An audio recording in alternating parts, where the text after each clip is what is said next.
Hello, welcome everybody. Welcome to the ABS Absolute BS podcast. This is your host, Anthony Ayala. I am energized, I'm ready, I'm pumped. It's Friday night. Depending if you're watching this, depending if not, you saw the thumbnail, you saw the thing. We're going to talk a little bit about Lakers, a little bit about the Western Conference. I try to make these a little bit more objective, but honestly, I am head deep into all that is Lakers right now. So slowly but surely I pulled myself out of the deep waters of Lakerland. But right now, this is Friday, and we have some guests tonight, and we have some good friends of mine. Some you've seen, some you don't, but here it is for the first time. This is the round table. So I welcome you, everybody. Thank you all for coming. Let me do some introductions here because honestly, this is a first for all of us. Again, if it's a little clunky, if it's a little off, it's this is new. This is new for us. So, I'm here with my co-host, the one, the only, the blunted one, Alan. It's always a pleasure, man. Yes, it's always a pleasure, man. Yeah, we got the guy from New York or from the tri-state area. The guy, the one, the myth, the legend, Dre. Thanks, Dre, How you for doing? coming, man. Yeah, man. Thanks for having me, man. It's gonna be fun. Yeah, and even though he's a Clipper fan, he's an undercover Laker fan deep down in his heart. We always love him, James. Also, for those who don't know, James also has a YouTube channel. He has now, I believe, two. Right, James? Yes, sir. That's what's up. What's the second one about? Video games. Just gaming over Jeez. there. Nice. See, if you see the gray hair, I have no time for video games, but I do have time to make these videos. So thank you all for coming. Thank you all for listening. Thank you all who Yes, have yes. subscribed. So we do this for fun. We are not analytic people. We're not X's and O guys or whatever you want to call it, coaching or I don't know. We're fans. We love the game. We have our perspective teams. We have our perspective views. We have no sources. We have none of that. If we ever do, you'll be the first one to know. However, topic at hand, and this is the question for everybody here. Um, I wanted to go right into this because it's been a tough week for people in Lakerland, people who've experienced this offseason differently. But I just wanted to start with this, and whoever wants to just chime in and tell me if we're crazy. But like, are we there yet? Like that's like are we there yet now, people? Like Is is Russell this Westbrook back? yeah, like is he like because we did a video, Alan and I, like it's all things are pointing to that direction, but I wanted to see I want to take the feel of the room. I know what James is saying, so he can bow out from this one, take a break, play some 2K, but but let's start with Alan. What do you think? Is Russ like? Is this it? I'm not there yet, Oh right? no! You need Yeah, more of I'm these. not just You need there. more of these. I know, right? I'm not there yet. Look. And I'm gonna tell you like this. Like I'm not there yet, and I'll tell you why I'm not there. Okay, go for it. So the reason why I'm not there yet is because there is no like report, announcement, whatever you want to call it, right? That they're running it back with Russ, specifically with Russell Westbrook. There's nothing Shams, Woj, look at that. I guarantee you that will be a Woj, Shams, or whoever wants to drop it. It's gonna be a drop on Twitter. Like we'll know when the front office like comes out and says like Russell Westbrook is going to be our starting point guard or this is our starting five, whatever it is like that. I think since like it's kind of a big thing for especially for Laker Nation and probably across the NBA. Like where's Russell Westbrook going to land? Is he going to stay in LA? Is he going to go to Utah? Is he going to get that's the buzz right now on NBA Twitter. So and especially in Laker Nation land. So I feel like that's something that would be dropped by via Shams, via Woj, via Buha, via Windy, who are somebody. So that's kind of where I'm at now. The writing is on the wall for sure. I completely agree with everybody. The writing is there that it looks like Russell Westbrook is coming back. but I have a glimmer of hope that there's still that. What am I at? Like 15% chance that he won't be back.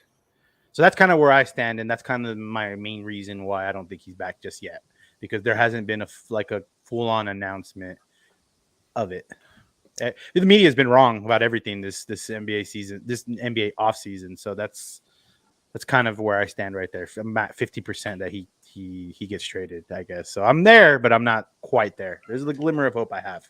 Well, What does Sean say? you are always welcome. You're always welcome to the train. Cautiously optimistic, right? That's what he says.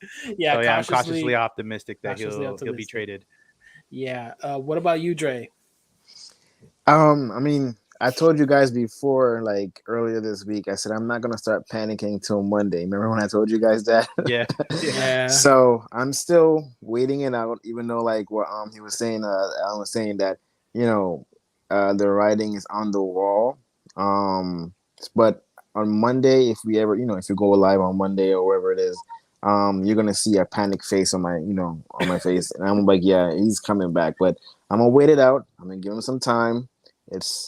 I don't want to say it's only Friday because it's kind of late, but lack of a better word, it's only Friday. We still have Saturday and Sunday. I'm gonna wait those days, and then Monday, I'm gonna text you guys, and if there's no trade, I'm gonna start panicking. You guys know my favorite GIF with the SpongeBob.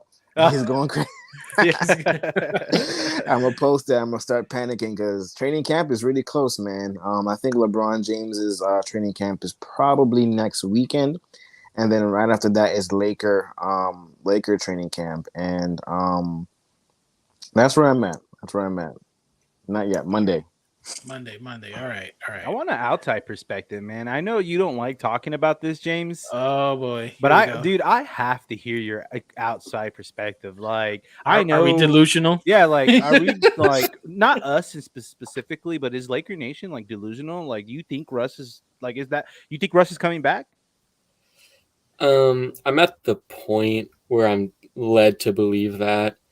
And I just think mainly it's because of the options left.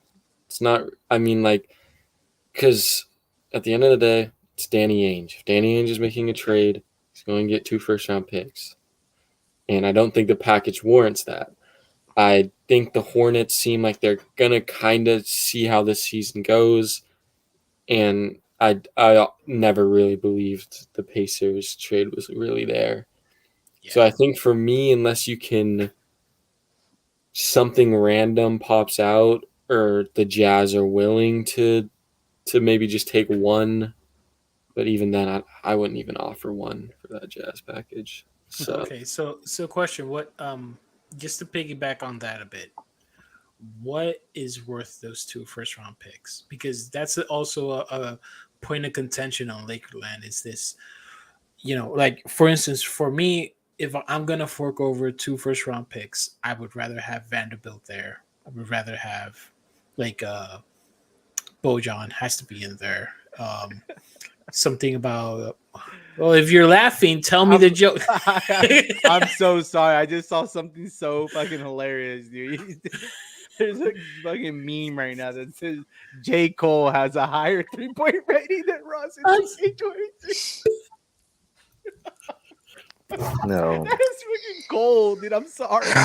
Man. I just saw that. Like, I haven't looked at the group chat, and someone posted it in the group chat. That's just hilarious, dude. And we're gonna run it back with Russ, bro. Miles are running back with J. Cole. I'm so glad I got to laugh at everybody at that, because that's hilarious, dude. Well, I mean, yeah. All right, I'm sorry. Take it back. Like that made my night. Like that says it all, man. Like you send that to Rob and be like, here. Look what we're dealing with. This is what you're doing to us. This is the just give him like a small reminder, like, look, this is what we're dealing with for the rest of the season. You know one thing that I will say though, this pain that we're feeling as fans, it makes winning so much sweeter at the same time. So something to think about. Like if this really does work. You guys have 17, we have 0. I don't want to hear it. Hey man, you went there. I did not even touch we didn't even go there. We respect the Lakers. the Lakers fans saying, "Oh, all the hard times." Like, bro, you've had one bad offseason. You can chill out a little bit. Well, but to be fair though, y'all heard it here first, man. A struggling Clippers fan. oh man, Let's be I was gonna honest, say, man. but to be fair, Nah, like we love our you, Jay, bad man. off season, is like is worth all those years you did in the championship, because this is really painful, man. Imagine like, how Charlotte's feeling right now. All right, like let's be I polite. said to it them. last time, man. If you're a Lakers fan, just look at the Knicks. Oh my God. oh, man. I'm sorry, I went there.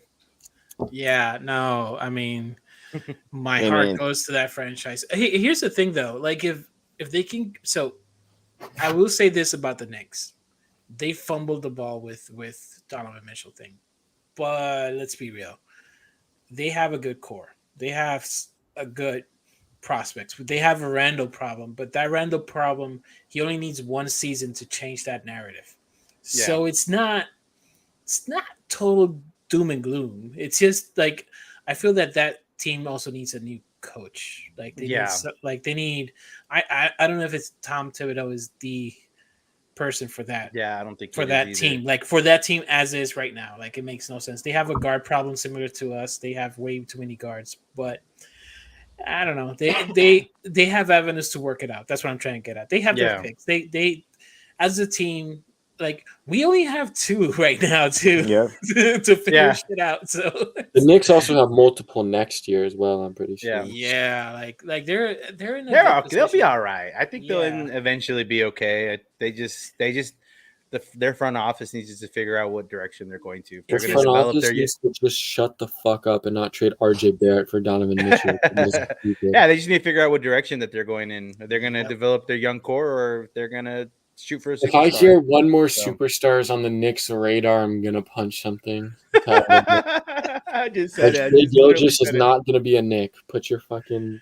That's what they're banging on. Really? Wait, what are they banking on? Shy being disgruntled, and they're trying to get Shy. Aren't we on the same boat? Like, aren't we like we're saying in the like same no, boat. We're in the same boat. like we are saving our picks in order to go for Tatum. And I'm like, what? Are we going for? Wait, Tatum? Tatum.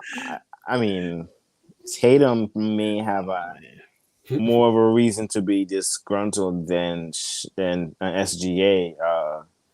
I don't even think Tatum really likes the Celtics. I think he's just going through the motions, to be honest. He got paid there, though. So.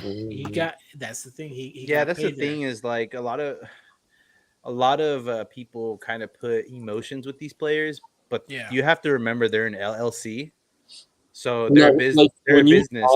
When you talk to like former players, I promise you, winning is not on much. They're always looking for that next contract. It's always about like everyone thinks everyone's main narrative. Like, bro, there's not a lot of NBA players out there whose number one priority is to win, and if that is, it's usually a guy who's 35, who's going to play 5 minutes a game. Yeah, these guys do not. Fair enough. Especially when they're young too. When you're young, you not give a fuck. You're making 200 of those, then. You're making 200 M's. There's not a lot of those players out there that are like super loyal and like not looking for the next. No, yeah, you're right. You're absolutely right. Yeah. Look at Dame. You think Dame's complaining about his 60 million AAV that he's going to get eventually? Like, because he's probably not going to get a chip in Portland either. Exactly. Yeah. I guarantee you he's not sitting there saying, I need that ring. He's sitting there saying, they're going to pay me. That's what matters. Well, when you think about it, the term ring chasers or whatever it is, it's normally when they're vets, they're in there and they're like, I made my money. If I'm gonna make the same in everywhere else, let's just go to a team. Let's just go find that ring. Like that's where they make value. Last year. Yeah. What? I said your entire roster last year. Boy, you did not say that. You did not. I can't even defend that, man. I'm not even going to defend that, man. I can only take a drink. That's all I can do. He's all you're tired of. Man.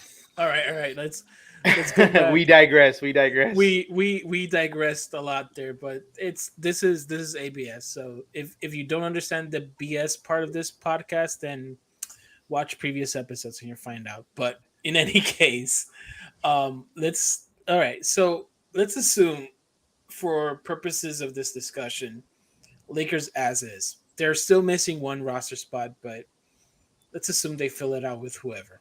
Like Mhm. that 14 is not going to be a rotation player, most likely. Even if it's a rookie, even if it's a, I don't know, James Ennis or something of the sorts, or whoever.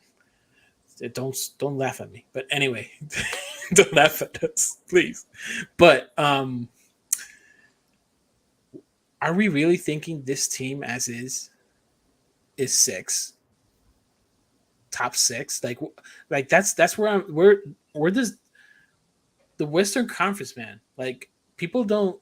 Some people say like it's loaded. Some people say it's not. Some people say it's the East is better. Like right now, who's better than the Lakers as constructed? Has constructed. Can I start? Okay, everybody mute their mics. Take a walk. No, like I'm being honest. No. These are Go ahead. Go ahead. if we're just on the topic, because I actually did my rankings not too long ago, so that's why I say Again, he did a video about it. Oh no, you didn't. You I just had made a a tweet. yeah. He has a Okay, tweet. So yeah.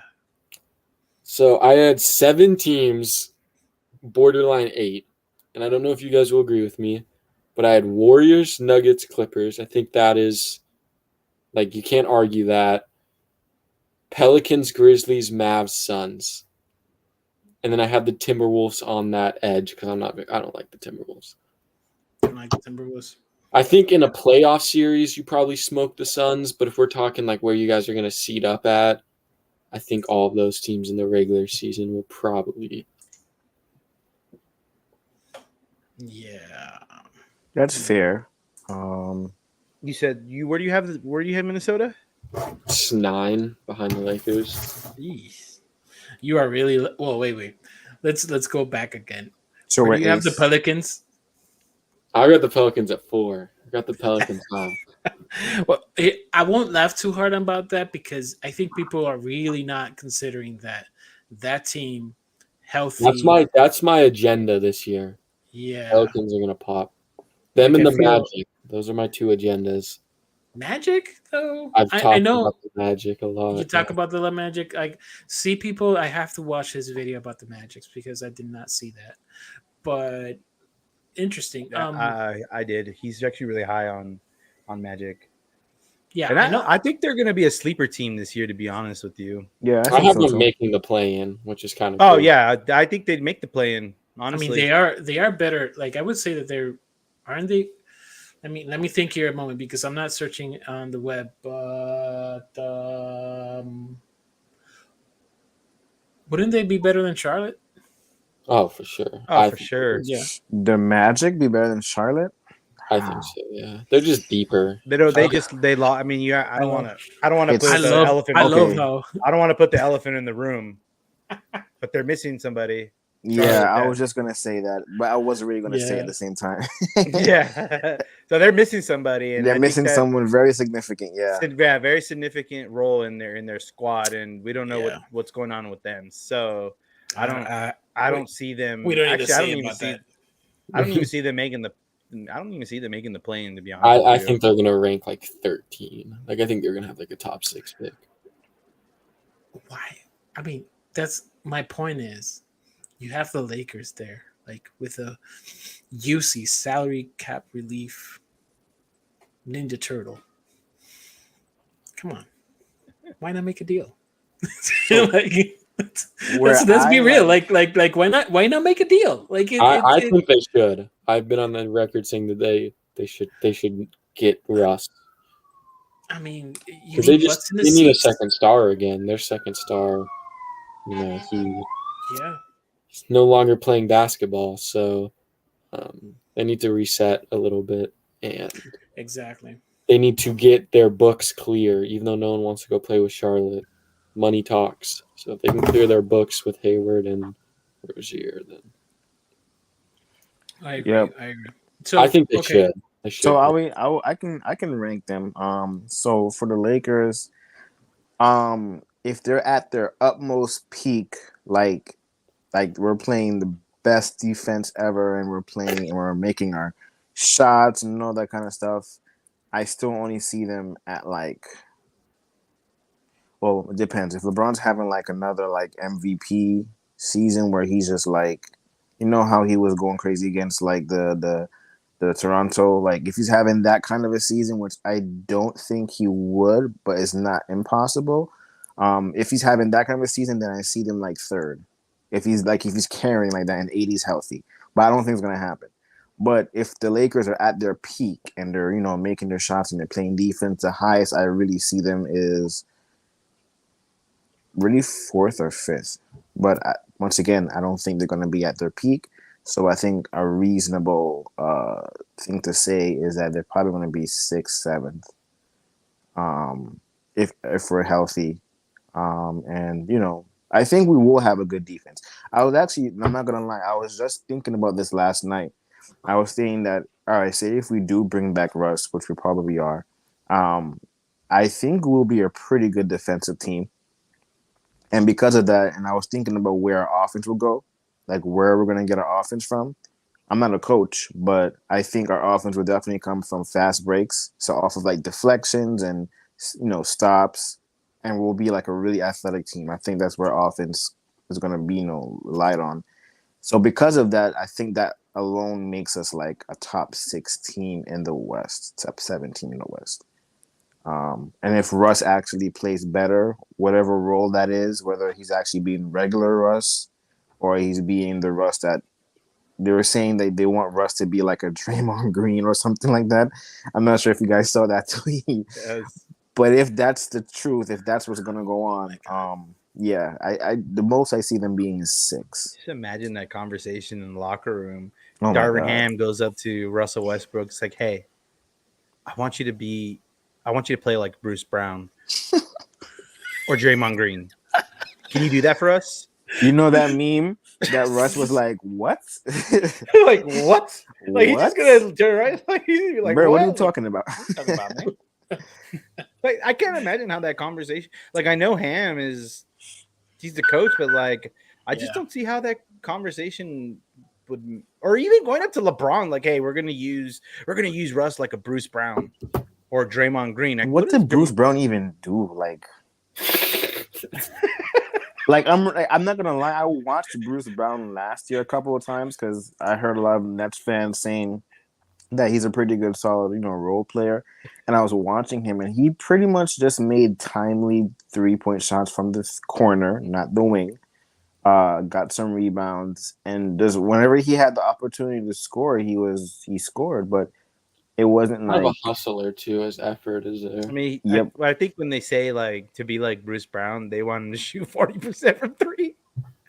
From the corner too. Yeah, from the corner, from his favorite corner over there on the left, on the left side, corner, yeah, on the left corner. Like I just don't imagine. Like they have, what's that play going to be called? Like Russ in the corner, like literally, like the Russ corner. Like, I'm pretty sure opposing teams are going to figure out like Russ is just going to stand in that corner. They're going to figure it out. Yeah, I mean what they did last year over there. Mm-hmm. So what they did last year. That's just weird. I don't know, man. That's just it's all up in the air and it's fucking weird, to be honest. Hey, man. I mean, the Western Conference looks pretty tough right now. Like everything just has to break right for the Lakers. Like I think it's just deeper. It's deeper. Like not a lot of teams got any really worse. Other than maybe Phoenix got a little bit worse. I personally they're kind of like plateaued. Well, they kind of stayed the same. They kind of stayed the same. They did lose one of their role players, which is in Otto Porter and Gary Payton. No, we're talking about the Warriors or Suns. Suns. Suns stayed. Yeah, Suns. They lost the Warriors, but Warriors added the thing with the Warriors. I don't think DiVincenzo. He was a role player for Yeah, but they've got Biyombo and Saric. Saric maybe, but I'm not high on Biyombo. Biyombo's 30 something. 30. What is he? 30. So JaVale's like 35. Yeah, you're talking about JaVale McGee though. Like we're really comparing. They lost. Yeah, they lost. They got a little bit. Paul, I don't think there's a huge gap from Biyombo and McGee. That might sound crazy, but we can talk about fair enough. I like the decline. Defensively, maybe, but like Chris Paul makes them both really good. Yeah, I like that point. That's fair. If Chris Paul can stay consistent for this year, because remember he's got lingering injuries as well. Yeah, and I think he's actually declining. I'm not gonna And lie. I think we just watched what is it? 20 what is it? How old is he? 22, 23-year-old Luca literally exposed Phoenix Yep, by yep. himself. So By I himself. don't know, man. Just watching that, like them not to show up in the playoffs after all that narrative, like they're the best. Yeah, they were the best team record wise, but it's the same thing to like Utah for the last 2 years, number one team in the West Conference, and they didn't get past the first round. So Yeah. I don't know, man. I'm not really high on Phoenix like everyone else, man. I got them pretty. I don't got them like super low or anything, but I do have them below the Lakers for sure. You know the thing about Phoenix though, They got a good a, coach. a disaster like that, like what happened, I think it creates those things create champions in my opinion. Like you either buckle up, you grow from that, or you know you kind of crumble. If that I makes think sense. then So their timetable is kind of ticking. Like how many what more their time years for Paul? for Phoenix? Yeah, Just just in general everything. for Yeah, Paul. I mean, I Like guess their whole. you'll have Aiton, Michael, and Booker there for a while, but like it all does kind But of start everybody with else, Chris yeah, Paul if you're Yeah, gonna push for. they're gonna yeah. eventually. Chris Paul is And I eventually think gonna Chris Paul will be retire. fine this year. I don't think he's gonna be what he was last year, but I think Yeah, people are. he'll be all right. He'll be all right. I'm not saying he's not He's gonna just play. I gonna be. guarantee he's not gonna play like last year though. I think he's gonna be. I think he's on a little decline. He's gonna have a slight I decline agree. next year. I think scoring wise, yeah, but I think everything else will be fine. I also think that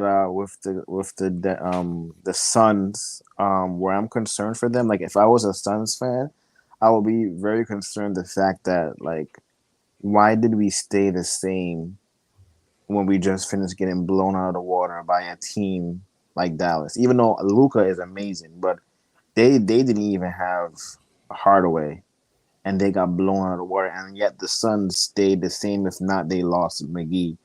And I personally think, in my opinion, that when you're a team that if you either made it, deep into the playoffs, or if you make it to the finals, um, whether you win or not, I feel like you should have a small change to your team because each year teams scout you and they figure you out, and they got pretty deep each year and did nothing to their team. So Yeah. most teams know how to like play you, whether they didn't before. If not, they do now. And the simple fact that they didn't do any, unless Booker turns into Kobe, then fine. But I don't think that's going to happen. Yeah, Kobe and Shaq Yeah. with Aiton and My Booker my all over again. question though with them though is like they're in a situation where it's like, what do they sit down and do? Like really, Exactly. I mean, like I think the Aiton did have a contract from the Pacers, which I think technically probably would have involved Turner. So maybe they try shedding some money there, getting Turner, but like that's why they needed to win because they had to pay Aiton that max, and Booker and Paul are already on it. Their owner is a little hesitant to spend for some reason, which doesn't make sense. Yeah. So like, what could they have done really? I mean, I think they've been quiet this offseason, so I mean they can maybe they be a were in on surprise team. KD. I will give them that. They Yeah. tried on KD. They didn't have what they wanted, but I think what really has to happen is you just have to. I do think Booker. I don't know if he has a huge leap left, but I still think he can get better. But I think you look at like Michael, Cameron Johnson, or Thomas, whatever the fuck it is, and you just got to look at one of those two wings and say that they progress really well. Yeah. I would say probably Michael just because his defensive impact he's a very great player right now, obviously. But like for things to really skyrocket back to how they were these last 2 years, how they were viewed, I don't know. Or I just don't know like how like I don't know if anyone. The only person I see having a ceiling or that hasn't reached their ceiling or close to it, I think is Aiton.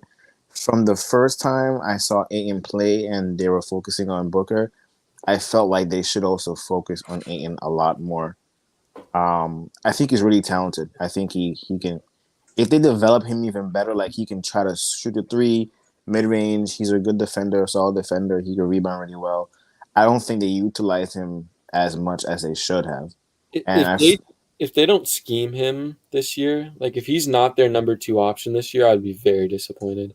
Yeah, I Because agree. that's kind of been their problem. It's like just Yeah, they've Aiton's been playing not that through involved. It's like he's just kind of there. there. Yeah, Yeah, you're And right. like he They've still been does the things that he's asked to do correctly, but it's like, especially you just got a max. You can't pay a guy that much money and then say set screens and get rebounds. Like you're gonna have to try to get him up in that 20 point, like borderline all-star, pretty much. I mean, at that point. I agree. I agree. So 100%. would you for the Phoenix do Sarge and Crowder for Bojan? Probably not. Say it again. What was it? So one of the news floating around was Sarge, like Phoenix is interested in Bojan, and I was looking course. at the numbers. Of course, they're like every contender or every supposed contender is going to look for Bojan, but would you flip Crowder and Sarge for Bojan? So based on the fact that it seems like he doesn't really want to be there anymore, I would say yeah, but just on a pure package wise, I don't think so. I think Bojan is definitely better. But like you're gonna have Cameron, I think it's Johnson, off the bench, who's gonna be able to give you probably what Bojan will be able to give you next year. To an extent. He won't be as good probably, but like he can probably do a lot of the things that you can try to scheme up Bojan to do. And Jay Crowder is just, he's got that mentality, his defensive mentality. He's like kind of the wing version of Pat Bev to an extent. He doesn't quite have the craziness, I guess you could say, but like he's one of those really tough, pity defenders. And I think you got Michael, Ayton, Booker, Paul. Like, do I really need to add another Bojan, or would I rather have Crowder playing, switching on to good wings? Yeah, no, and also Yeah. you're flipping 2 for 1. So is those 2 players talent and value? Because contractually you need 2 for 1 to make it work. That's the And thing. they Like would probably have to throw some sort of capital in there. I don't know if it would be like a protected first, but like no, like yeah, you would have to do some first or some throw in a whole draft bunch of capital. seconds. Like you'd have to throw Yeah. in something there to make that enticing, because that right there Yeah. doesn't entice you. Both those guys are unrestricted free agents, and we don't know if Phoenix wants to pay them next year. So Yeah. I think like if they don't want to pay them next year or extend them, or extend them, then why not? Go, might as well move because like if they're already moving on from Jay Crowder and they're just not high on Sarge for whatever reason, yeah, they'll probably miss a center, but they could probably go get a center. Like you got Boogie Cousins that they could probably go get, Yeah. just to have a backup, like another center. I mean, I wouldn't hate it. I wouldn't hate it. Like I wouldn't hate the move. It would probably make sense actually, because I think it depends on what capital though. yeah, like it depends on, but Like, it giving us depends a on what draft protected capital they're first sending now. player, like, If it was a protected first round, why not? I'll do the deal. I'll do the deal for the simple fact that, it goes back to my same point before, that they haven't made any changes and teams are pretty much figuring them out. I think, one, the Suns need to play better. I think they will. But also, I feel like they need like another scorer, especially if they're not going to use Ayton the way how they should. So Bogdanovich is going to be your other 18 point scorer for you. Because Chris Paul is also taking, I think he'll definitely take a dip in scoring. He probably still pass. He will pass amazingly this season, but he's not going to be your scorer. And teams are going to play him to score. And Bojan and Chris Paul, that's like a perfect match. So Chris Paul is playing into his strength, which is passing, and Bojan's playing into his strength as well, which is playing off the ball. So I think he can still get his own bucket too, but I think they just need like another scorer, and I think Bojan could be it. I don't know what. I don't think they should give up too much, but yeah, that's what I think. What about Clarkson? I could see Clarkson going on that team for some reason. Clarkson's I don't know good why. too. Yeah. I know they Like I have said, Campaign, but I was thinking Dennis Schroeder in my head there. I see Dennis Schroeder going to Dallas. You did talk about that, but I don't know. I I don't know why. I just for some reason I just think he's gonna go to Dallas for some reason. Yeah, I think so too. Who's missing? Like who in the league right now is missing a point guard? Well, so you got the Suns. I think they're missing a point guard because Cameron Payne last year showed that he didn't really show up in the playoffs last year. Mm-hmm. He had that one season where he did against the Lakers. Against us, of course. Against the Lakers, of course.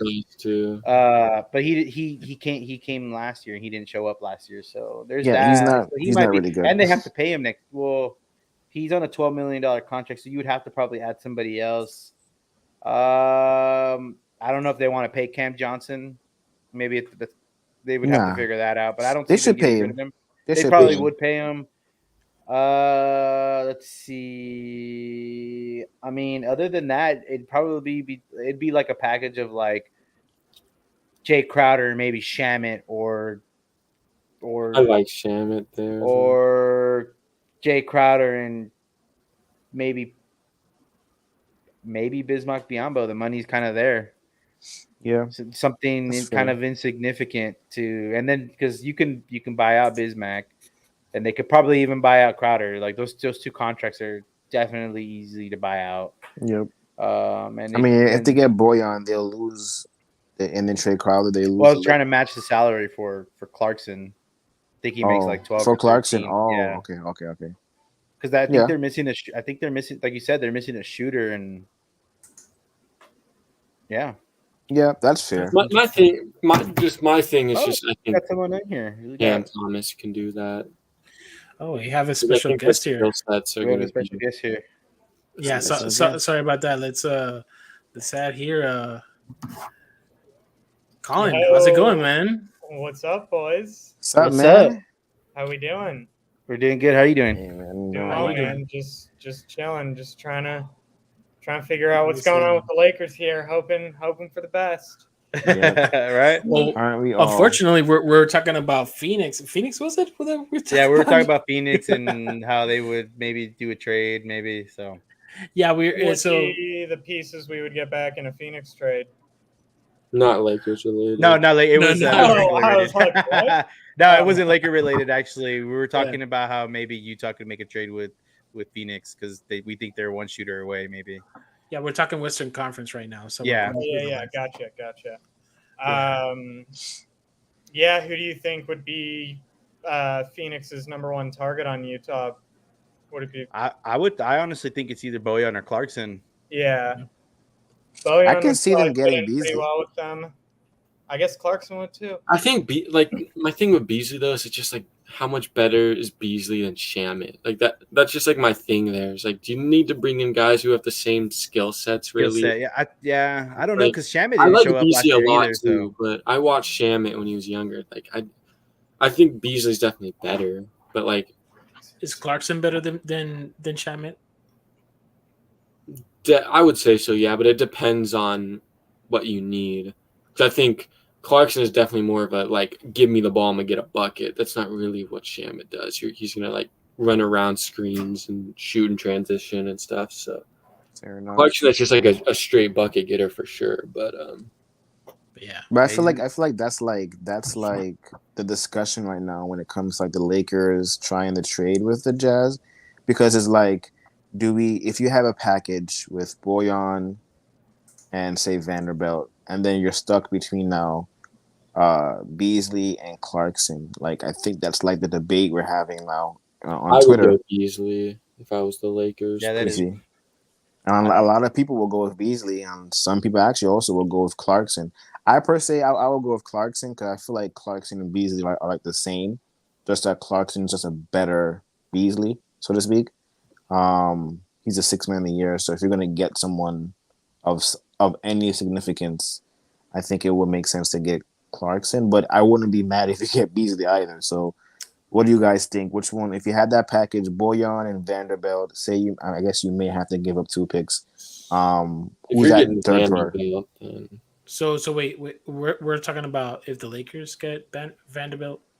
Yep. So the okay. Lakers trading with the Jazz, and the package is of course Boyan and Vanderbilt. But that third player, who would you guys pick between Clarkson and Beasley?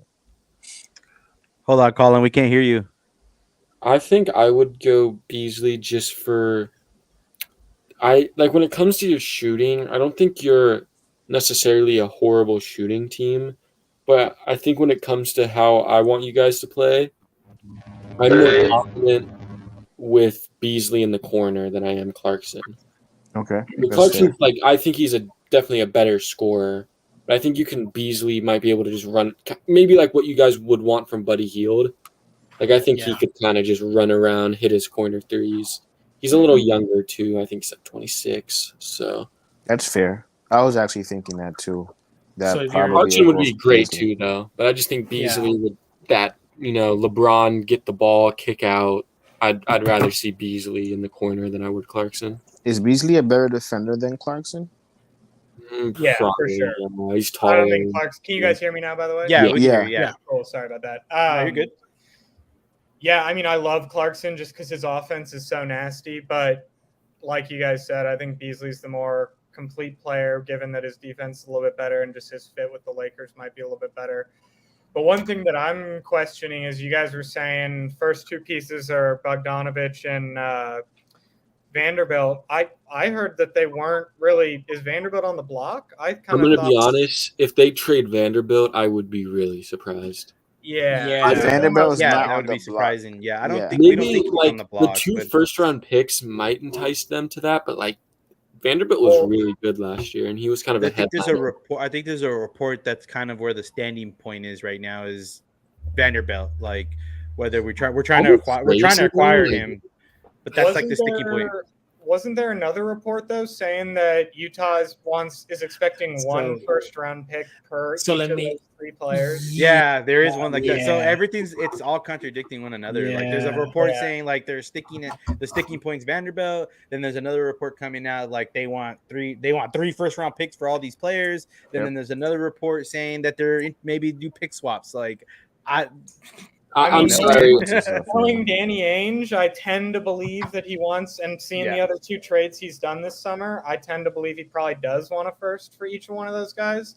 And that's probably why a deal hasn't gotten done. But, maybe he'll flinch at the end and give something up for two firsts. But, we don't have three firsts to offer you. Yeah, we don't have three firsts to offer. Maybe two firsts would make Vanderbilt available, but even then, I'm really high on Vanderbilt, and I assume for their timeline, he fits it really well. Yeah, I just don't see him. I would love for him to be on the Lakers, but that would be a steal. Yeah, but with how Danny Ainge operates, I'd be surprised to see. I would be so just so that everybody who's watching and listening understand this. We're talking something of a hypothetical here. Currently, there's mixed reports, and let's be frank here. And I've seen this in Twitter. I've seen this everywhere. When we look at the Lakers themselves, and we look at those picks specifically, look at every other pick out there. 2027, 2029 has real value. They have real freaking value. You cannot compare a 2026 pick to a Suns 2026 pick. 27, sorry, because honestly, they may still be good. Lakers, we have no freaking idea. So there is a great possibility that those may be lotteries. So there is value to them. So I don't blame the Lakers if the hang-up is Vanderbilt, because you need justification to put two first-round picks in this deal, because I think everybody here understands that this Utah package is not worth two first-round picks. I don't even think it's worth one, though. I'm gonna be honest. Look. We have a Clippers fan, people, a Clippers fan saying it's not even worth two. Oh man, I didn't even see that Clippers banner in the background. hey, and Colin, you're coming in here. Yeah, he's cool. He's cool. No, I know. He's a Laker fan. He's a Laker fan in disguise. Behind that banner is made of purple and gold. That's all I'm gonna say. Just giving him trouble. Nah, you're good. No, we give him shit all the time. I think you make a good point, Tony. I think Vanderbilt is obviously the holdup, and they obviously they know we don't have 3 picks to offer, but if we can get him for 2 picks, that's probably the only deal that Pelinka wants to do with the Jazz. So, and you guys are going to hate this take, especially Tony. We haven't talked in a minute, but I'm starting to get a little bit warmer. I'm following Sean Davis, getting a little bit warmer on the idea of having Russ. I'm there. I'm there. Like I am there, buddy. I am there. Okay, so we're on the same path. We're on the same path. Yeah, you know, he's on there and pulls the beer out. I think him and Pat can get. I mean, obviously they're going to make amends. They can get along. And I think the biggest difference is going to have Darvin Ham at coach, which I think he's going to actually have command of his team, which Frank Vogel never really had command of that team at any point. I don't necessarily think Darvin's going to get Russ to come off the bench immediately, but I do think he's going to get him to play the way he wants to play. And again, playing alongside Pat Bev, I think Pat Bev's also going to be harping on Russ to do the things that Darvin Ham and all of us want him to start doing. You know, paying him $47 million to do those things kind of sucks, but if he does them and we get Pat Bev to hold people accountable and LeBron and AD stay healthy, anything can happen. Yeah, that's facts. Can I give my take on the Westbrook situation real quick because I haven't been able to? Yeah, go ahead. I understand hold on. LeBron's age is a thing, but I genuinely just believe that it's more worth it to just take a year of Westbrook, because if you go into next offseason, 2 valuable picks and $50 million. And are you really okay with sacrificing all of that just over 1 year in a Utah package that isn't going to even transform your team? Like the Pacers one I can get behind, but like I don't sit here and say it's worth it to just like, is it really worth 1 year where you might not be a huge championship contender to sacrifice future money, future draft capital? I don't know. I think you just try it with Russ. If it doesn't work, you've got actual assets to build a team instead of here's a vet man, here's an exception. I agree. And on the other 29 teams in the NBA, I think you're right. But when you have a 37, 38-year-old LeBron James, I think the biggest thing there is just, hey, how many years left are we going to have of this guy averaging 30 points a game, being still a top 3 player in the NBA? And so you don't want to, of course, I just said I think they can make it work with Russ, but you don't want to. A lot of people have been using the term punt the season away. I don't think we've quite punted the season away, but to the point of like trying to bring in some of these win now veteran players, it all revolves around LeBron and kind of the ticking clock of how many years of he has left. I don't think you can do another off season of so much handicap. I don't think it's the right way to keep your team going in the right direction. And like, I just can't sit there. And like I said, I'm not a Lakers fan, so maybe the adrenaline of an up and coming season doesn't hit me quite the same. But like I said, I'll get behind the Pacers one. If that Pacers trade happens, I can get behind it.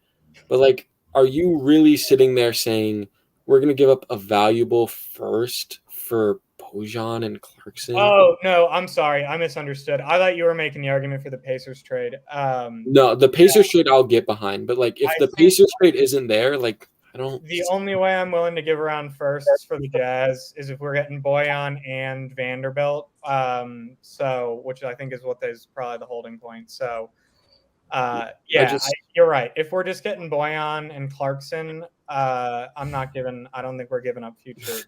And at the end of the day, roll the dice with Russ at that point. You're a Lakers team next year.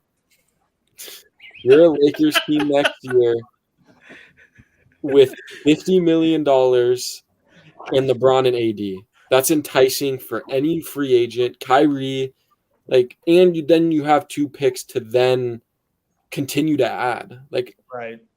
and so I I'm don't know. 27 and 29, but yeah, you're right. You're right. The 27 pick will be coming up. I don't find that worth it to me. I don't think that all of the Russ stuff is just, like I said, if you can get out of it without giving up a pick or taking any future salary, then why not? But like, is it really worth to cap yourself for the future or give up a pick? So James, you would do like the Pacer deal. Can you guys hear me? Yeah. Yeah. Yes. Yeah, I fixed it. I fixed the laptop situation, by the way. No, you're good. But so James, you would do the Pacer deal. Two questions for you. You would do the Pacer deal for 2 picks or 1 pick? I would genuinely do too. I Okay. think that makes both. you, If you get yeah, both, I think that actually makes you like a top 3-4 team in the West, no matter what. And I If think ever that West is becomes more worth it because I think that genuinely bumps your ceiling a lot higher. I think that gives you, although I think, don't get me wrong, I think with any roster with LeBron and AD, you can compete for a championship. But I think that deal right there hits 2 quotas and, yeah. So I think right then I'd give up to you. And Healed, he is under contract, I think, for at least 1 more year after next. But I would do 2 for the Pacers trade. All right. And then the next question was for you. Oh man, I lost it. So like, why do you like the Pacer deal a bit more than the Jazz deal? And I'm gonna give you like a little background. Like, so Tony and Alan know we have like a group chat. I think you're into. We talk about like which deal is better. And some of the people there, they think that both of them essentially do like the same thing, like in a different way. Like they get, like, for example, if like the Lakers will get either or, maybe they get you 50 wins, but it's like they'll get you your 50 wins in their own way. So I think the same way too. I think if you get Boyan and I don't know whatever from the Jazz, it addresses most of your needs, which is shooting and wings. As far as like the Pacer deal, you're getting more, I guess, I don't want to call them star power, but like more well-known players. But it's like it becomes a little bit redundant because it's like you're getting another guard and you're getting another center. But the center and guard that you're getting are good, are really good compared to the Jazz. So why do you like the Jazz better than the Pacers more than the Jazz? Well, I think for me, it's just based on picks, right? Like I'm not necessarily saying I do think the Pacers deal is better, and I think mostly it's just upside because when it comes playoffs, you're running 8 men, and I think if you do that trade, you have probably 3 guys that can come off the bench and look good. And one thing that I really like, and I've been a part of it for a while, and if AD can shoot the ball well, like if you look at the Cavs last year, I remember watching a Clippers game. PG would have the ball. If you have Miles Turner and AD planted here and they can play off of each other well, people are not going to want to take you to the rack. And I'm a fan of it would be the best defensive power forward center combo in the NBA. And that's my thing. I'm very high on that. Some people always say, and I do think, like a guy that just pops in the head of like Jeremy Grant at the 4 works really well too. But I think if you have 2 bigs that are versatile enough that can both play together, it's scary because guys don't want to take you there. And like I said, that's a good and if you've also got LeBron and Buddy on the court. Exactly. And Mobley and Allen were doing it as 2 young guns. And like I said, people were scared. Like I watched a Lakers game or a Clippers game where it's a 1-on-1 or a 2-on-1 fast break, but Mobley's there, and you don't want to take that. Right. And so, like, I think it just gives you the highest upside. I don't think what a lot of people talk about, and I mean this with no disrespect. If I'm on the fucking Kings and the Pacers and I'm Buddy Hield, I'm just throwing up shots, bro. Like I don't give a fuck about my consistency from 3. Like I think Buddy Hield in a winning system. First off, his usage isn't going to be as high, so he's not going to be chucking up as many threes as he did in Sacramento. Because when he was in Sacramento, especially, maybe not last year because he kind of faded out, but he was pretty much their 2-3, and he's not going to have to be that there. And like I said, I think for him it's a little more motivational because he knows right now if he doesn't get traded, he's just playing out his contract. He's getting his money. He's not there really for like no disrespect, he's not there because the Pacers want him there. Okay. There because that's what they had to do. So I think like if you put him in a winning culture and a lower usage, I think the problems that people sit and rant about aren't really there. I don't like obviously I'd have to see it, but I think if you slow down his usage, he's always been good off the catch. And like I said, you're gonna need guys in the corner coming off a screen who can just get it off. And I do get the depth part, and because when you do Utah, you're probably getting 3 guys, if it's Vanderbilt or not, that all are going to come in and play. But I think just pure upside, you figure out the rest. And I know it's kind of what you tried doing last year with Westbrook, even though he didn't play well at all. But I think then you put like you have Bryant coming off the bench. Like I think that's a good center coming off the bench. You guys don't like Nunn, but I'll sit here and still say Nunn is good. Reeves. I like Nunn. Wait, what? There's a lot of people. We like Nunn. We like like Nunn. We like Nunn. We're on the Nunn train. We were concerned that he was still injured. So like, but like he's not used to us if he's sitting on the bench, just like Anthony Davis. So I don't think I don't notice like I'm not watching a Damian Jones, Thomas Bryant front court coming off the bench. I don't see that working at all. Yeah. But like let's say you bring back Melo, your bench is what? Nunn, Reeves, Melo, JTA, Bryant. Like I don't think that's play. You don't. No. You don't need to bring back Melo. You can have the I guess second string backcourt or the second string low post would be front court would be. You could put JTA at the 4. It's not like it has to be. You could do like JTA at the 4 and Thomas Bryant at the 5. Like I'm just saying. Another wing would be nice. It doesn't have to be Melo. Correct. Well, so the argument you're missing a wing is, although for sure Buddy Hield's a shooting guard and for sure Miles Turner's a center. We traded one of our wings. You can almost like make the argument that they're both kind of wings. Like Miles Turner's a fucking center that can dribble and shoot and shoot threes. Does he play like a wing? Not really, but like maybe we could get him to. Buddy Hield is a big shooting guard who kind of has the skills of a wing. He can dunk, he can shoot. He's aggressive, to the hoop. So I think, back to the original question of why we like the Pacers trade more than the Jazz trade. Yeah, I think it's the upside, the fit. And like James said earlier, I don't even know if, giving up all this draft capital for the Jazz, I just don't know. I might rather just roll the dice with Russ and keep the draft capital. Like for me, I just look at next year. 47 mil clean off the books. That's what I look at. Because at the end of the day, LeBron, Lakers. You're going to be able to bring in high-end talent. I don't think next year. He's locked in too. Yeah, but like I said, like for me, if you guys could have went into this offseason and got a PJ Tucker and paid like Robert Covington didn't hit the market. But like if you were able to get guys around that 10 to 15 million range, I think your roster is completely different, and you would be able to, especially guys who play roles because they have one there. So I just look at the pure salary dump and the still having 2 picks if then you want to add on to what you do add. I look at that and say, is giving up a first for Bojan and Clarkson that might not even push us to a next level worth it? I don't really think so. So I'm going to counter to both. Here's the thing. Like when we look at the Pacers, it's not only the Miles Turner, it's not only Buddy Hield, but they also want to add this freaking like Daniel Theis, and then they're changing their whole narrative and saying like no, like they're upping their value. It seems from Turner and Buddy, but assuming the reason why I do like the Pacers, honestly, you need to be different to win a championship. Like you need to be very different, and Miles Turner AD is probably as different as you can be. Like who's gonna stack up to that?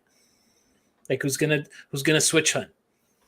Like nobody's gonna switch on that lineup. If you just move Buddy Hield and Austin Reeves or do something like that and put in Pat Bev, who's gonna switch Hunt? Like it's a very tough defensive team. Now, Utah though, I see the upside in Vanderbilt. Like, and here's the thing about a trade, and the counter to just running it back with Russ, which even though I'm in the train with Colin to be like, let's go in this Russ train, let's get that 47 million cap relief or whatever. Here's the one thing that I don't understand about this front office. We traded one of our young wings, two of our young wings. We traded THT, if you consider him a wing, and Stanley Johnson for a 34-year-old or 35-year-old, whatever old Patrick Beverley, which that makes no sense to me. If we were going to run it back with Russ since the beginning, why do that freaking trade? That makes no sense. You're muted, by the way, Colin. But Pat Bev is just better than both of them. Sorry. No. I'm not saying. Okay, here's the thing. I don't disagree with that comment. The thing is, we lack wing depth, and you just traded wing. Like you. But you lack spot up shooters, and you lack elite defense.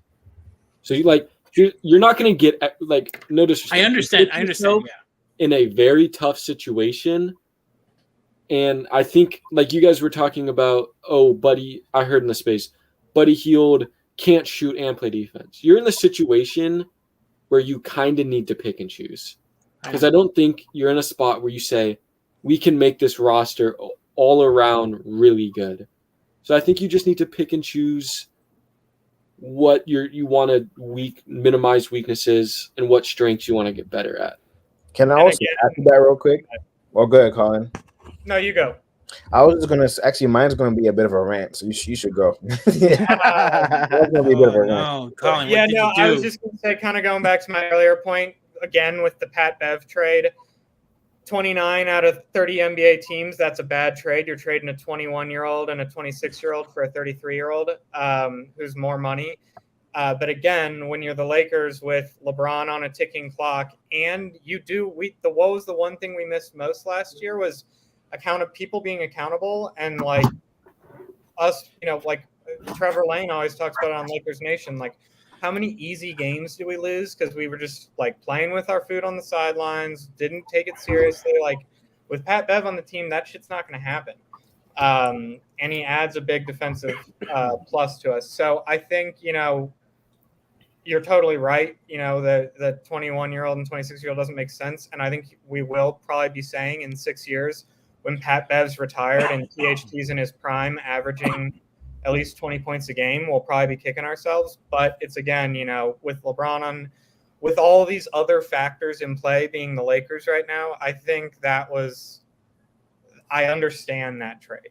I think it's also just Pat Bev has done it for 10 years. Like you know exactly what you're going to get. Stanley, you probably knew what you were going to get too. But I think every year THT was kind of a guy that like you wanted him to do certain things, and he showed them at some point. Pat Bev, every game he's healthy, is going to do what he does. And that's true though. Yeah. Supposedly was on the outside of the rotation, outside looking in, because he's just his talent, his skill set is so redundant with the current roster, so many players on the current roster that he wasn't even, according to Johan Buha or whatever, he wasn't even going to be in the 10-man rotation. He was going to be one of the odd men out. And his contract, it's got a lot to do with his contract. His contract sucks. Totally. It was a lose-lose. It's totally that move is totally a financial move. Yeah, it's totally a financial move. It's totally a financial move. I don't even think of it as like a player type of thing. I completely think it was a financial move. Yeah. And if it's a financial move, great. That makes sense. It makes sense, I guess. That makes sense. The problem is financially, at least. If JTA has an injury, if Trey Brown has an injury, what you gonna do? That's where the Jazz deal comes into play. That's when Jazz deal kind of. We got Wendy and Gabriel. I'm just playing. And that's my counter to Stanley. Man. Like I would have probably preferred put Wenyan on that deal and just keep Stanley. Like, for sure. Yeah, I think they missed. I don't know what the contract is. Was it big enough? I think they were the same. I think they were about the same. Close enough where the difference could have worked. That's so. I would be led to believe then that was on Utah's side then. I understand that. Especially if there are problems. Let's let Drake on his rant. Yeah, let's see what we got. Hold on. Should we all back out? Should we put him solo? Yeah. Oh, you want to see? I want to see your reactions and faces. All right, all right. So, here's a rant. Uh, the thing about it is I realize that there's like a lot of Laker fans, not us, that feel like when it comes to like trading Russ, like we're supposed to trade Russ and get back this amazing return. And something is going back to what James was saying. Like we kind of have to pick one, and it kind of really pisses me off because I already when the season ended, I already made up in my mind that whatever trade we make with Russ, if we even do, we're not going to get an amazing return back because it's Russell Westbrook that played bad and is on a bad contract. People want the contract, and you're not going to get value for a good contract. You're going to get value for value and contract for contract. So I see a lot of Lakers fans saying, "Oh, take Russ and trade him to the Jazz and get like 4 players." And it's like, why would we get 4 players? Like it's Russell Westbrook. So no matter what trade we make with Russ, I already premeditated that whatever trade we make with Russ, we're gonna get some good players, but we're not gonna get some outstanding trade package back. It's not gonna happen. No GM is gonna do that. The only trading with Russ, not be well, he's still an amazing player, but the only trading with Russ because he has a attractive contract. So that's pretty much my rant, guys. It's not really too crazy. It's just that you put rant featuring Dre. But yeah, the next thing about my rant is listen, man. Uh if I have to, I was on a space. I was on a space, I think in July, I forgot his name, but he was talking about with Russell Westbrook. And this is I think when his name, the stat padding Ninja Turtle thing started like Oh my god. started circulating to Twitter. Teenage Mutant So Ninja I'm on Turtles. that same boat, man. I already tried myself to calm myself down and like just accept the fact that Russ is coming back. But one thing that really grinds my gears is that people tell me all the time, Dre. They say, Dre, be patient. Be patient, Dre. Be patient. And I'm just like, if another person tells me to be patient one more freaking time, bro, I'm gonna just explode because oh my god, you don't understand. I've been patient since Rush started shooting 3 balls off the backboard. Be patient, Dre. Yeah, bro, we've been I'm watching, leaving. I'm leaving. Come on, you've been and That's yeah, that's and I our, think another thing to that is just like as Lakers fans, it's like being the Yankees or the Patriots that you're just expected to win championships. Yup. We have higher expectations than probably any other fan base in the NBA does of their team. And we've got LeBron James and Anthony Davis. So, and we won a championship 2 years ago. So it's like we know we can do it. We know we're there. And so, yeah, people telling you to be patient, it's frustrating, especially since we've been told to be patient for so many different things. First, it was like, oh, just be patient. We're gonna get Kyrie. We're gonna get Kyrie. Right. Just be patient. Then it was like, nope, Kyrie's going back to the Yeah. Nets. And then it was like, oh, be patient. We're gonna get Buddy Miles. We're gonna get Buddy Miles. And like, oh, maybe this Jazz deal will work. And yeah, now it's like, hey, we're going in the training camp with Russ, like 90% chance. Exactly. so what So you- changed? So no, seriously, like did Kyrie change Lakers' outlook?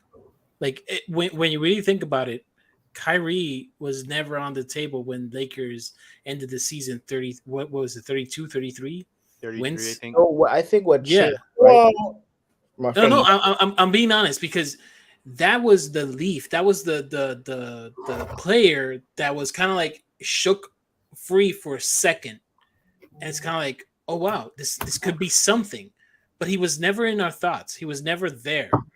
So just saying, like what did the because here's the thing: if you go into this, if you go into an off season, you basically have a plan, like, and you look at the landscape. So once Rudy Gobert hit, we all knew Utah was going for a rebuild. Pacers, everybody knew the Pacers are the Pacers. So in the end of the day, what did Kyrie change the Lakers' mind? Really? Like, let's be real, because or did the market changed? Like what happened that made them rethink and be like, no, that's not worth it. That's not worth it. Because if it wasn't, then they were dead set on running it back. That's And okay. that doesn't make sense. That's actually a good kind of a good question because I don't think we truly know what really changed because all the everything that's coming out, reports, it's one contradicts the other, so we're not really sure what's really what changed. I guess on the Lakers side, I don't think anything on the Lakers side is really changed. I guess because they've been really patting on that one first round pick. So I don't know, man. That's kind of a good question that I'd have to probably come back to it. For me, I think it's just really hard to move the assets that you're trying to move. At the end of the day, Russ's expiring is interesting. But like I never believed the Kyrie thing was going to happen. I mean, no disrespect, but I thought that was kind of a thing that Lakers fans and NBA fans wanted to see. And like some were praying, but yeah. I don't think anything necessarily Some people changed. live by that. I literally have tags for that. So I don't think anything changed. I just don't think you were able to have been able to get a deal done that you like. I think 2 late first round picks, although they're valuable. I don't think it's us. I think it's front office. Well, I mean, you guys are holding out on 2. I mean, Laker there's Laker Nation wants a trade. Oh, it's front office that's not making the trade. I think one of the biggest things that changed was obviously the first thing that changed at the beginning of the offseason that set this whole thing off was the Rudy Gobert trade. Yeah. Reset the trade market. And then obviously KD, I think our window to get Kyrie was when KD was technically on the block. As soon as KD said he was coming back to the Nets, Kyrie's off the table, at least until next year. And I just don't think the Lakers, I think it's typical we're getting charged the Lakers tax on all these deals where everyone else, if they offered 2 firsts for Miles and Buddy, the Pacers would probably fucking do it. But since it's we're the Lakers and everyone wants to see us try and, trout Russ out there again, trout Russ out there, I think those are kind of the factors that have maybe changed. But yeah, I think the Lakers also just don't want to do a bad deal. So I think I think what changed, I don't think it's a change. I think it's a mixture. I was thinking about this. I think that ever since LeBron James said that he wants to play with his sons, I feel like a lot of NBA GMs are really valuing picks a lot more than they did before. And it's not to say they were, but it's like now everybody really wants to get their hands on a lot of picks, because if you get Bronny or Bryce, you also get LeBron. And I think we all can agree that LeBron could probably play till he's 40 or wherever. So now everyone is just trying to get as much picks as possible. Look at OKC, look at the Jazz, or if you have a young core like the Cavs, they have a young core, they can just plug in LeBron James. So now when we're trying to trade for Russ, everyone's like, okay, we'll take Russ, but we really want those picks because they know that if they get those picks, they get either Bryce or Bronny, and also they get Braun. So it's it becomes a little bit more toxic now because it's everyone wants picks, and not so much players. Because if you look at the that's why the Rudy Gobert stuff happened. That's where all those picks got traded. I've never seen so many picks been traded for any player in my life like that before. Danny Ainge. Danny Ainge is. If you want to rebuild in your team, just hire Danny Ainge. One thing I do want to mention real quick, though, and although some people have brought it up, I don't think it's brought up enough. At the end of the day, there's a leverage play, and the Jazz and the Pacers are here, and the Lakers are here. Oh, yeah, 100%. Yeah, you talk about – let's say you talk about Tice, right? The only way that these teams are going to do this is if what they're getting is what they want, because they're not calling the Lakers saying, oh, we want Russell Westbrook so bad. You guys are there. And no disrespect, I promise I don't mean this with disrespect. The Pacers are sitting in their front No, office. it's fine. They're laughing. Like the trades that you guys are sending back and forth, they're laughing. Totally. They can tell that you guys are here and you're really trying. So they're gonna sit here, they're gonna wait, and they're gonna squeeze. And if they can't get everything out of you, then they're just not gonna pull the trigger because it's all leverage. You got, like I said, you're down here. Those teams, they're laughing at you. And although there is incentives to it, they don't need to do these trades like the Lakers Right. do. Like They can also wait until the deadline to do it, and then exactly. you And only like got I to said, pay I mean, Russ salary. it would be nice for like Indiana to get off Fields' contract, but at the end of the day, they've still got a young point guard there. So if they say, hey, we're not getting exactly what we want, we'll just roll out Turner and let him pick and roll with our young guard. Like they're not sitting in their office saying this is a deal that needs to get done. So if you guys aren't going to take Tice, you guys aren't going to give 2 firsts, if you're not going to do what they want, they're just going to hang up the phone because they have Another question too. What Colin was saying, like trade deadline.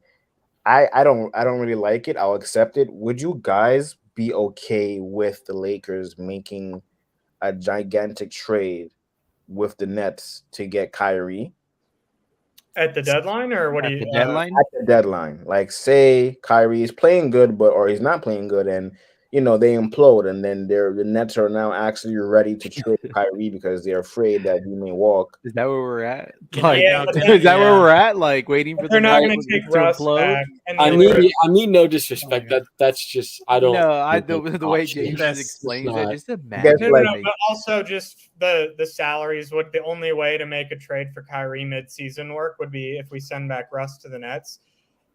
And I don't think even if we do Russ and picks, I don't see any world where Kevin Durant wants Russ on his team. Neither do I. So, And at the end I of the day, but yeah, I would love to try and get. I mean, but it's also like again, it's Kyrie. You never know what the hell the guy's going to do. But everything we've seen and everything he said, it does point that he does want to be in Los Angeles and he wants to sign there in free agency. So it's also like, do you want to give up 2 firsts when you can just wait? It all depends on how the season's going. I also just I don't think the Nets just would be interested in that because they're in a situation where look, 2 firsts are valuable for anyone, but you're a bad franchise, historically pretty bad franchise, and if you think Kyrie's going to leave, I think that you need to try to at least make one more run. Because if he leaves, KD's gone, and you're back to square one of Ray Allen and Paul Pierce and that whole thing that happened. So I think if they're sitting there at the deadline, they say, we think Kyrie's going to leave, but we also need to get our money's worth. So I think they would rather be sitting there saying, yeah, maybe it's a little more toxic.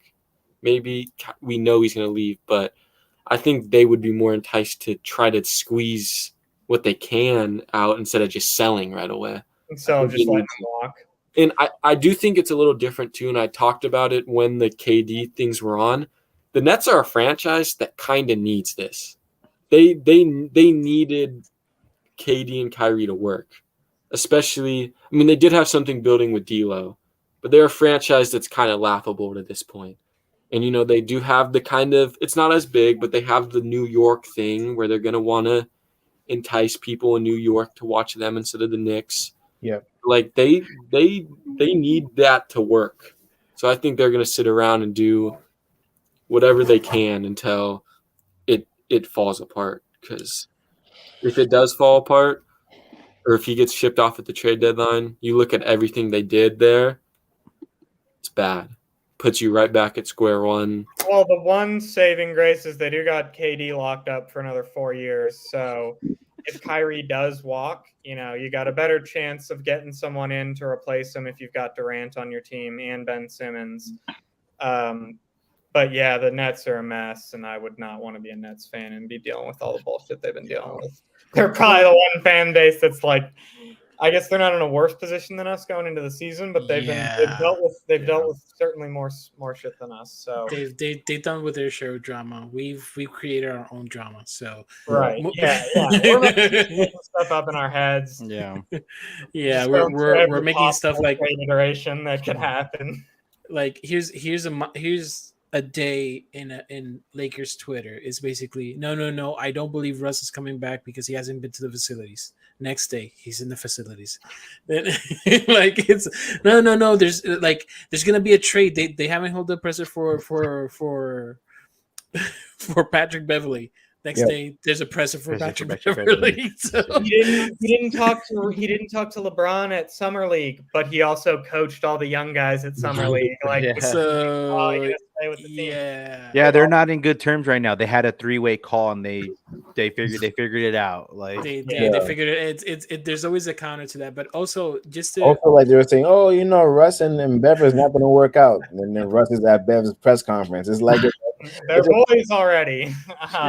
They're hugging it out and stuff too. Like they got pictures of it in video. So it's just wild, dude. This has been a wild offseason.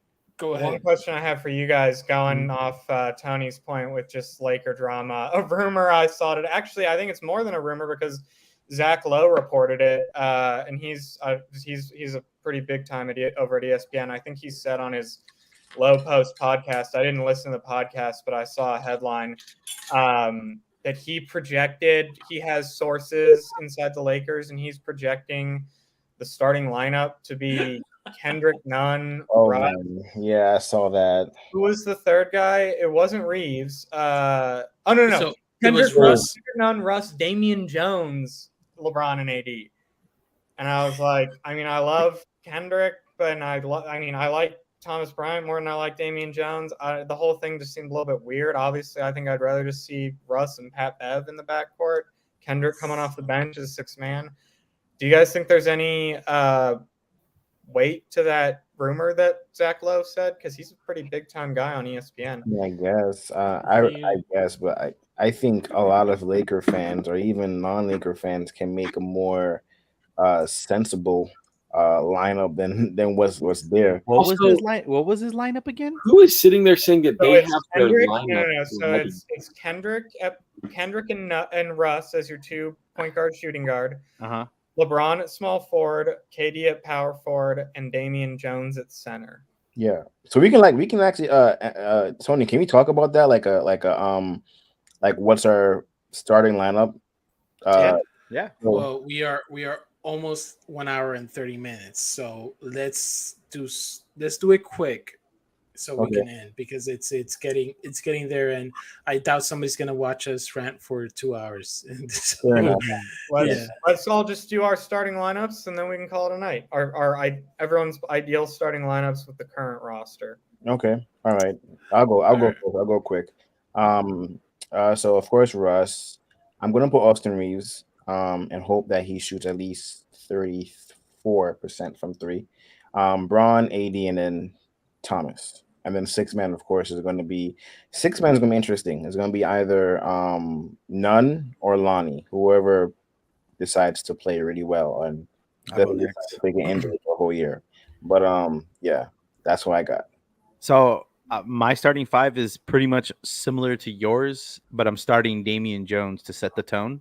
Okay. And then I guess if you want to go two rotational players, it's probably going to be Patrick Beverly, and I'd probably put JTA.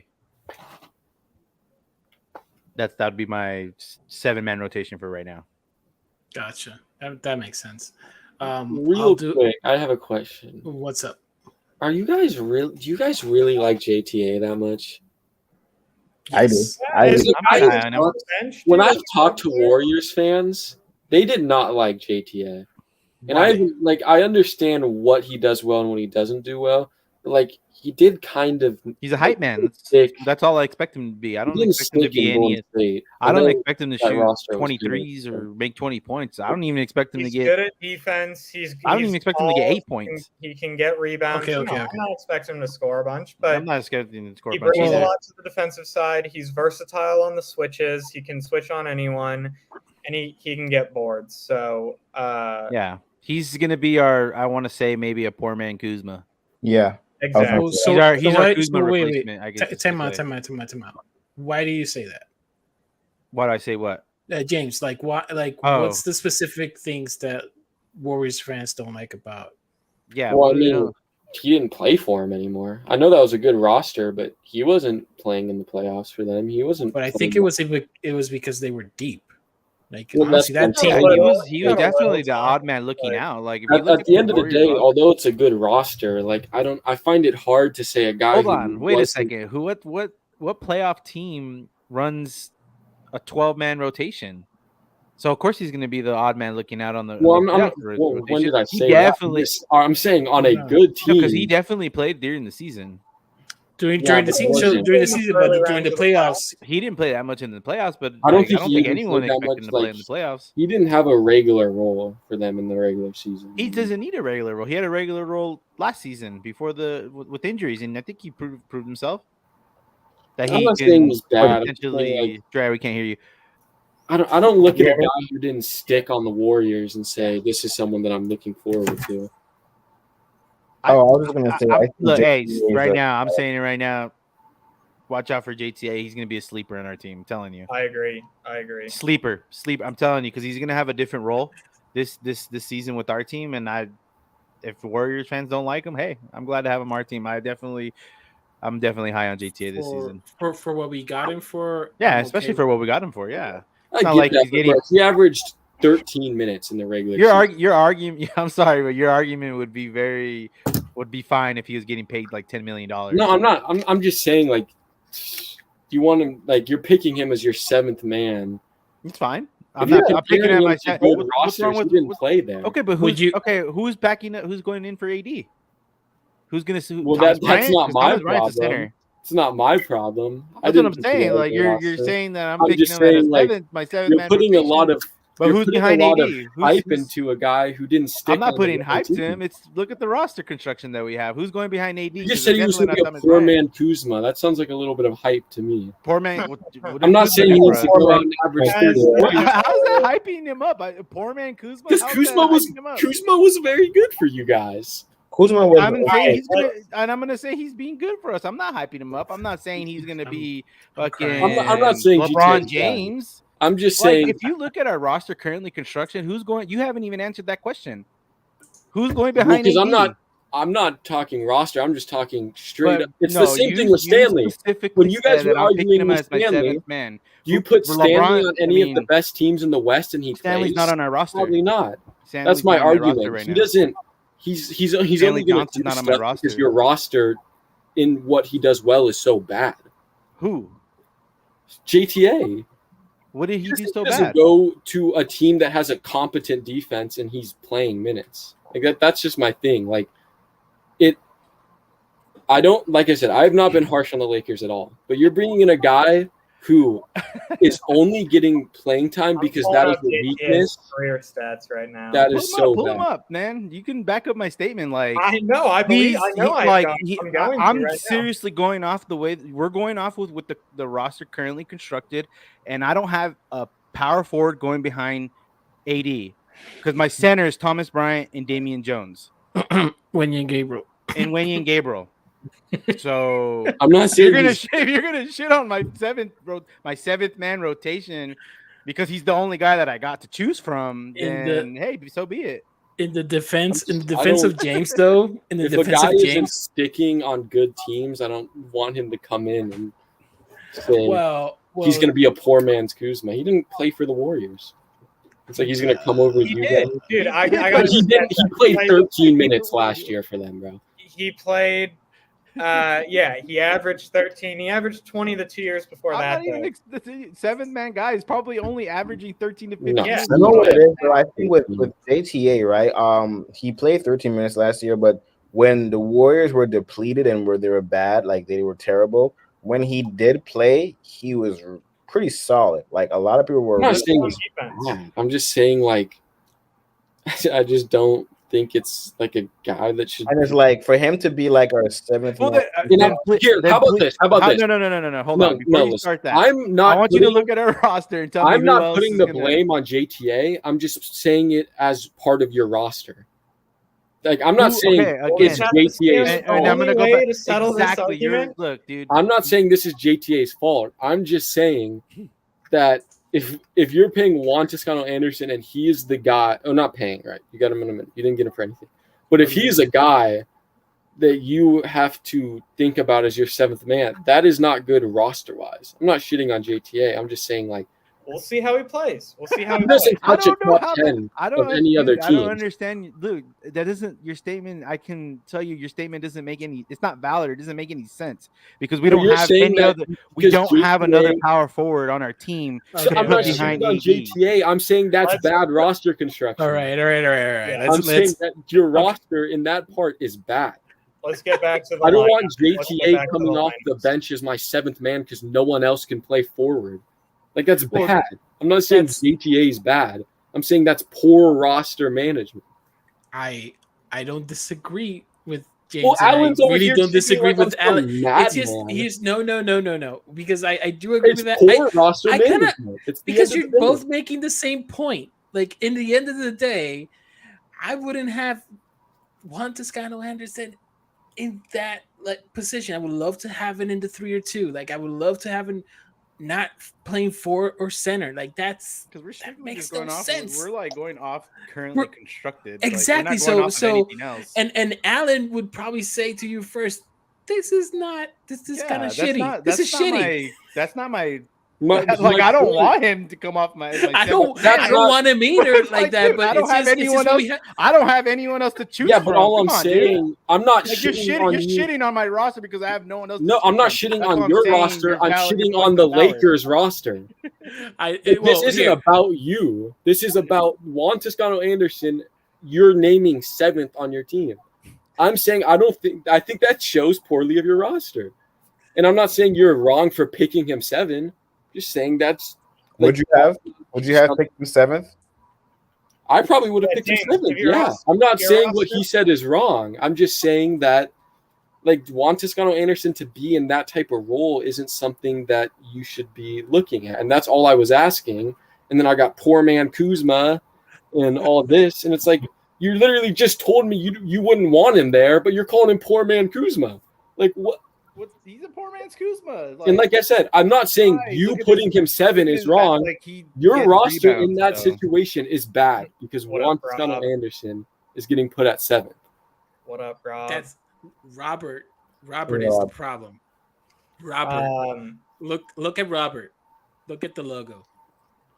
Hey Rob, you want to my camera with me? So Robert. Yeah, he's getting close to you, Dre. Yeah. No, but seriously, like that's the problem. Like we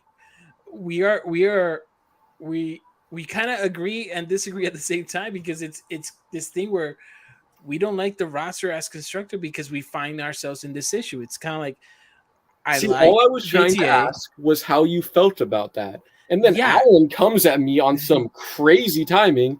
All I'm saying, bro, is I don't want Juan Toscano Anderson to be in that role. In Alan's defense on the poor man's Kuzma thing, I think JTA is agreed. We're not happy about the situation, him being the backup power forward. But I think I would actually even have, I was going to say my starting lineup and my closing lineup, and I would have JTA in my closing lineup at the 4 and AD at the 5 because he is so versatile on defense and he can basically guard any position and he can get boards and he has a high basketball IQ. Those are the reasons I like JTA. I don't expect him to score a bunch of points or be flashy or do anything. I like him for the fundamentals and the high basketball IQ and the versatility he provides on defense. And like I said, that's not wrong. I'm just saying if all I was asking is how you felt about that, because let's be honest, bro. I told you how JTA is not closing on any other competitive roster at the 4. Yep. He's just not, and that's my all I was trying to say. It's a shitty situation. It's all good. But Alan's over here just like it's all good. My statement makes no sense. It does because the only reason why I'm saying it doesn't make sense because I don't have anyone else to choose from. But I'm not, and we're going off base currently. I'm not saying we're not going wrong for putting him 7. I'm just saying, how do you feel that I told you how I felt? Him 7? I already told you how I felt. Yeah, but it took you saying all this other stuff about me. All right. Let's continue. We can have another episode of how the Lakers this are going to happened before with Alan, who just doesn't listen to what I'm saying. It happened in the group. I listen. It's annoying. Time out. No, you want to take shots or what? Do you want to? Because we can. You're the one taking shots. No. Oh my god! I like you, Tony. But also, if I say something, I don't want to just get shit on because Dude, all I said I've was never I don't shit think on he would anything you've close. ever. I've never shit on. You said it anything made you've no ever said. sense. Because we're going, dude. Because You're not. so you're saying me saying The me saying topic that I was don't like currently JTA constructed. being picked 7 made no like. You're not I feel like replying we're to just what like I I feel said. like we're going like around in circles. I think Yeah, we're for saying the same sure. thing, but in But- different ways. And Yeah. but in the Senate, the sentiment here is we're not trying to shit on James, and James is not trying to shit on Allen. Yeah. We are trying to just say that we only have so many players to pick from this roster. And I'm not saying that's And- wrong. I just said, how do yeah. you feel about it? and we feel, And I and said we, it wasn't good, but Alan went over Yeah. here and said that I was Bro, wrong for some I'm reason. actually Like interested. we're I trying to wanna- go on to the next topic already. yeah. Let's I go for wanna the hear, next one, people. Let's go for the next one. And Collins top starting 5. Did you say? We should also do closing 5 too. So my starting 5, I think it's the same I'll as be you, back. Dre. So I got Pat Bev, Russ, LeBron, AD, and Thomas Bryant as my starting 5. Okay. And then as my closing 5, I got Pat Bev, Austin Reeves, LeBron, JTA, AD. Oh, my closing 5. I didn't give mine.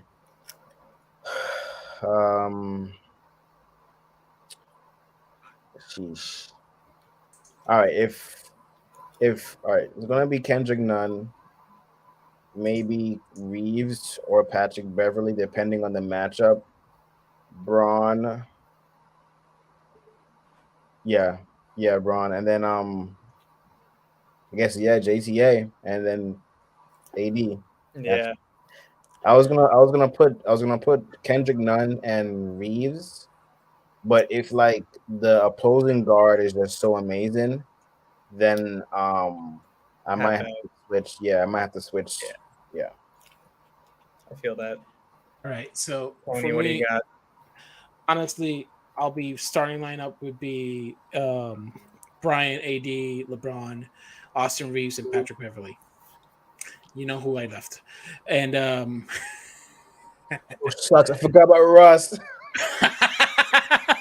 you forgot about Russ. Well, yeah, Oh, you don't want him in the totally closing forgot about lineup because he's Russ. not very good at defense. At least that's why I didn't want him in my closing lineup. Well, But I that got was him in my my starting. starting. That was my starting. It could be closing, but closing you can basically add. Honestly, for defensive purposes, you can probably add whoever has the hot hand to supplant probably the center position and have AD play center, something like that in the closing lineup. So you could probably have, if JT's hasn't been denied, Troy Brown or whoever else can switch to that. And the more I look at it, the more I see like this roster is. Oh God, it's this. We're cooked, people. We're cooked. Like I don't for those who are listening, who are still with us in an hour and 38 minutes. Just understand, this is the Absolute BS podcast. We sometimes just start ranting and start saying stuff, but honestly, in the end of the day, we are passionate about our sports. We are passionate about the Lakers. We're passionate about the teams that we root for, Clippers, all the sorts of teams, and all are welcome. Now, when it comes, and I'm gonna just go for my closing arguments here, or not closing arguments. Look at me like closing. We're closing. Like it's this is crazy. But honestly, I don't think the roster is done. I think there's a move to be made. Hopefully, there is some. Hopefully, there is a trade. I don't know how much it's gonna cost. I know it's gonna be steep, but I know something's gonna happen. And honestly, other than that, I just wanted to take a time and say I appreciate every single person here in this chat, every single person who subscribed, and every single person who listens to this. Honestly, it's our perspective. Don't take it all serious also, because in the end of the day, we're just fans and we're trying to have a dialogue and have some fun here. And yeah, I do appreciate it. And I hope we can have this more frequently. Probably do this every Friday if possible, or Mondays, or I don't know which. This is ABS. We kind of roll with the wind, or whatever That's you want. right. Like, it goes. It's absolute BS. So We'll anyway, be back on Sunday though, for sure, right?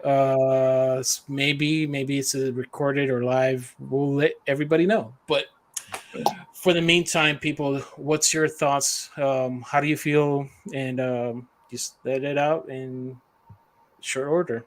Alan? I'm good, man. I appreciate everyone for coming on. All right, Dre.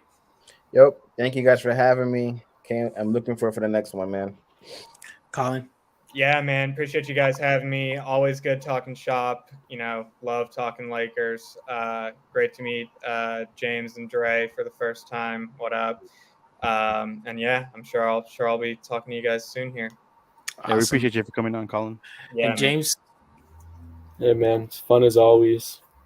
I'm the op, the Clippers fan, but But he's loved. He's loved in the end. He's always good to have he's the undercover Laker. different perspectives.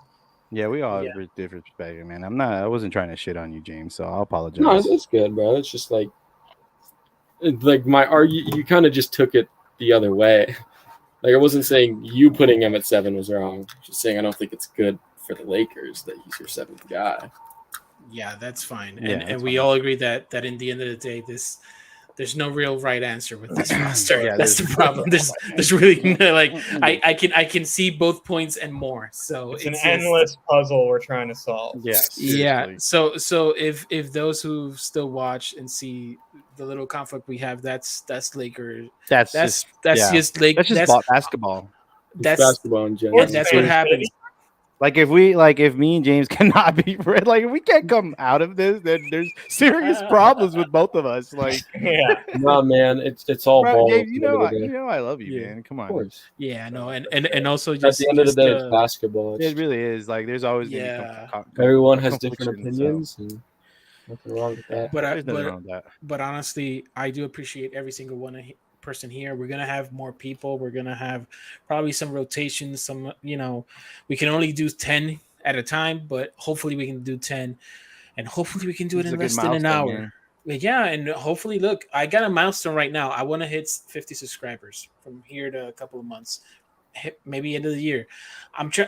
Here's one thing, and I don't know if Colin knows this, Dre, James, but I'm just gonna put this in the end, and I'll probably cut it out later. But this was created for fans to talk basketball, to talk sports, and just because we see ESPN, we see a lot of these things. We see people who do this professionally. I have a job. Alan has a job. Everybody has their own thing going on.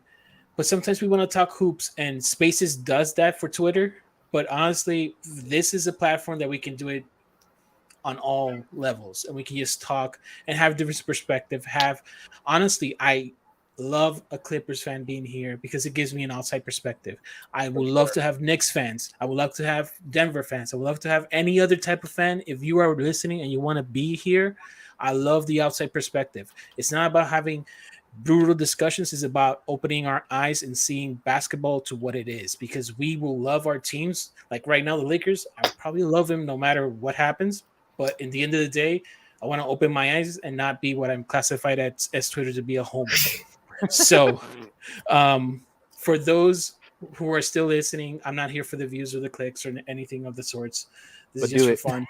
But do the clicks, please. If that even makes sense, I don't know. But anyways, and then go subscribe to James' channel too. He's got some good content. Yes, James has 2 channels. He's killing it. He's doing now gaming. Trying, man. He's probably gonna do some jump rope videos or something like that. But he's gonna do some more shit.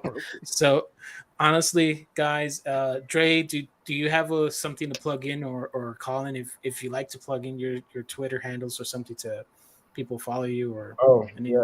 I'll do it. Yeah. It's gonna be in the link below. I'll put the info. I'll put the info below. You can follow them. You can follow the panel. We're just passionate about our point of views and just want to talk. So thank you all for coming. Have a blessed night, guys. Take care. Yeah. Appreciate you guys. Have a good one. All right. Cool.